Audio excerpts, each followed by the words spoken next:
ಆರೋಗ್ಯಕ್ಕೆ ತರಕಾರಿ ತಿನ್ನಿ ಅಂತ ವೈದ್ಯರು ಸಲಹೆಯನ್ನ ಕೊಡ್ತಾರೆ. ಆದರೆ ಬೆಂಗಳೂರಿನ ಕೆಲವೆಡೆ ಸಿಗ್ತಿರೋ ತರಕಾರಿ ತಿಂದ್ರೆ ಅನಾರೋಗ್ಯದಿಂದ ಬಳಲೋದು ಪಕ್ಕಾ. ಯಾಕೆ ಗೊತ್ತಾ? ಈ ಸ್ಟೋರಿ ನೋಡಿ.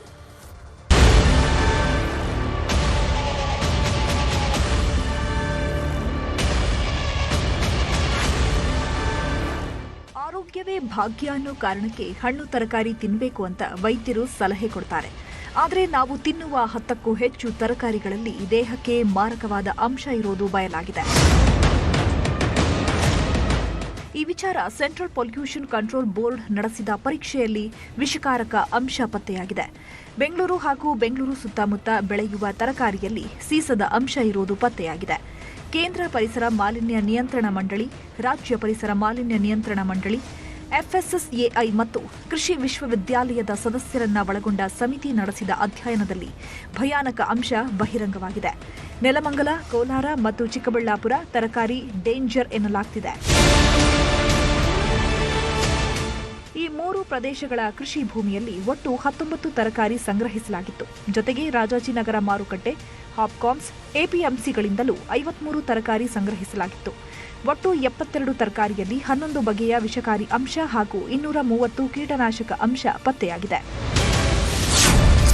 ಬದನೆಕಾಯಿಯಲ್ಲಿ 20 ಪಟ್ಟು ಹೆಚ್ಚು ಸೀಸ, ತೊಂಡೆಕಾಯಿಯಲ್ಲಿ 18 ಪಟ್ಟು ಹೆಚ್ಚು ಸೀಸ, ಅವರೆಕಾಯಿಯಲ್ಲಿ 9 ಪಟ್ಟು ಹೆಚ್ಚು ಸೀಸ, ಸೊಪ್ಪು ಮತ್ತು ಕೋಸುಗಳಲ್ಲಿ 5 ಪಟ್ಟು ಹೆಚ್ಚು ಸೀಸ ಪತ್ತೆಯಾಗಿದೆ.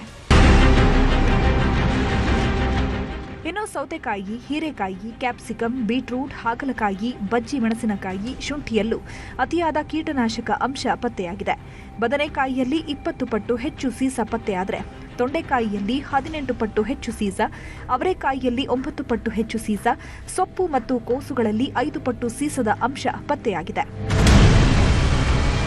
ಡಾಕ್ಟರ್ಸ್ ಹತ್ರ ಹೋದ್ರೆ ನಮ್ಮ ಪೌಷ್ಟಿಕ ಆಹಾರ ತಿನ್ನಿ ಅಂತ, ಬಟ್ ಆ ಆಹಾರದಲ್ಲೇ ಈಗ ಪ್ರಾಬ್ಲಮ್ ಇದೆ ಅನ್ನೋದಾದ್ರೆ ತುಂಬಾ ಗಂಭೀರವಾದ ಸಮಸ್ಯೆ ಇದು. ಫ್ರೂಟ್ಸ್ ಆಗ್ಲಿ, ವೆಜಿಟೇಬಲ್ಸ್ ಆಗ್ಲಿ, ಅದನ್ನ ಒಂದು ಉಪ್ಪಿನ ನೀರಲ್ಲಿ ಸೋಕ್ ಮಾಡಿ ವಾಶ್ ಮಾಡಿದ್ರೆ ಪೆಸ್ಟಿಸೈಡ್ಸ್, ಆ ಕೀಟನಾಶಕಗಳೆಲ್ಲ ಹೋಗುತ್ತೆ ಅಂತ.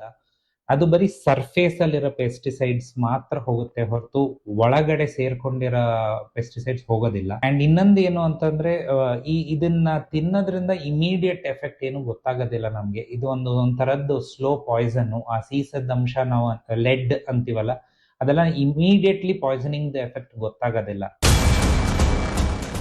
ನಾವು ತಿನ್ನುವ ತರಕಾರಿಯಲ್ಲಿ ಕೆಮಿಕಲ್ ಮಿಶ್ರಣ ಆಗ್ತಿದೆ. ಇದರಿಂದ ನರಮಂಡಲಕ್ಕೆ ಹಾನಿಯಾಗುವ ಸಾಧ್ಯತೆ ಇದೆ. ಮಕ್ಕಳಲ್ಲಿ ಬುದ್ಧಿಮತ್ತೆ ಕುಸಿತ ಆಗುವುದಲ್ಲದೆ ಮೂತ್ರಪಿಂಡ ಸಮಸ್ಯೆ ಜೊತೆಗೆ ಅಧಿಕ ರಕ್ತದೊತ್ತಡವೂ ಕಾಣಿಸಿಕೊಳ್ಳಲಿದೆಯಂತೆ. ಶರಣು ಹಂಪಿ, ನ್ಯೂಸ್ 18.